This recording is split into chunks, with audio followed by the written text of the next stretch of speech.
तो चलिए अब दर्शकों को सीधा लेकर चलते हैं शाहजहांपुर, जहां उत्तर प्रदेश की बात शाहजहांपुर से हो रही है और योगी सरकार में मंत्री कपिल अग्रवाल मंच पर हैं।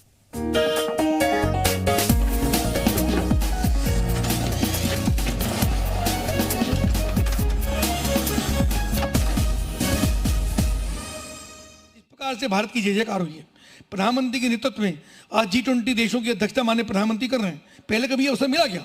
लोग तो गिड़गिड़ाते थे, पाकिस्तान हमला करता था हमारे ऊपर, हमारे अमेरिका में जाकर के उनके सामने घुटने टेकते थे, भीख मांगते थे, हमारी मदद करो।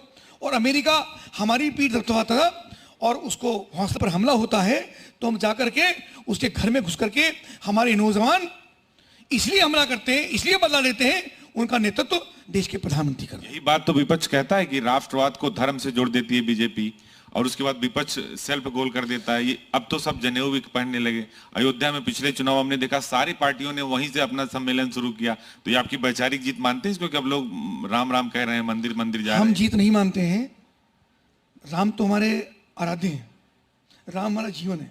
राम एक जीवन शैली, राम एक व्यक्ति का, पुरुष का या भगवान का नाम नहीं, राम एक जीवन शैली है। पर अब इन लोगों को भी लगा कि नहीं, जनेऊ पहनने से, राम का भजन करने से, महाकाल का करने से शायद इनकी सत्ता आ जाएगी। पर ऐसा नहीं, केवल महाकाल का प्रणाम करने से सत्ता आ जाएगी, जनता का प्यार और विश्वास भी चाहिए। तो हमारी कोई तुलना भारतीय जनता पार्टी की इन लोगों से नहीं है, चूंकि हम दिल से प्यार करते हैं, दिल से सम्मान करते हैं और ये नौटंकी करने का काम करते हैं। सर, अब उत्तर प्रदेश के एजुकेशनल सेक्टर को लेकर भी चर्चा करेंगे, क्योंकि अभी आप एक महत्वपूर्ण कदम उठाने जा रहे हैं यूपी के सभी स्कूलों में बेटियों के लिए कि उन्हें व्यावसायिक प्रशिक्षण दिया जाएगा। तो इसके लिए पूरी प्लानिंग क्या है, क्या उद्देश्य है आपका? देखिए, हमारे प्रधानमंत्री नरेंद्र मोदी जी के नेतृत्व में राष्ट्रीय शिक्षा नीति आई 2020।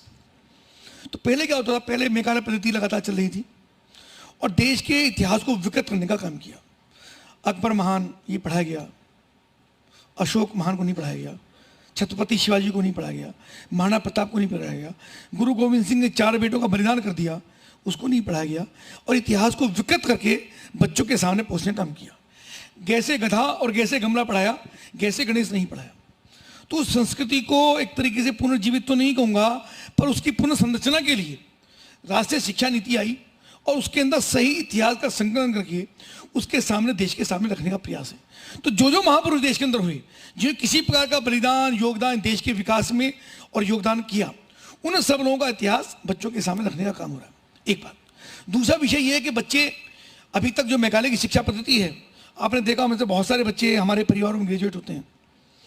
BA MBA करने के बाद भी जब बच्चा जॉब के लिए जाता है, यहाँ बहुत सारे इंडस्ट्री के लोग बैठे हैं, वो पूछते तुमने क्या किया? कि साहब BA। और क्या किया? MA। और क्या किया?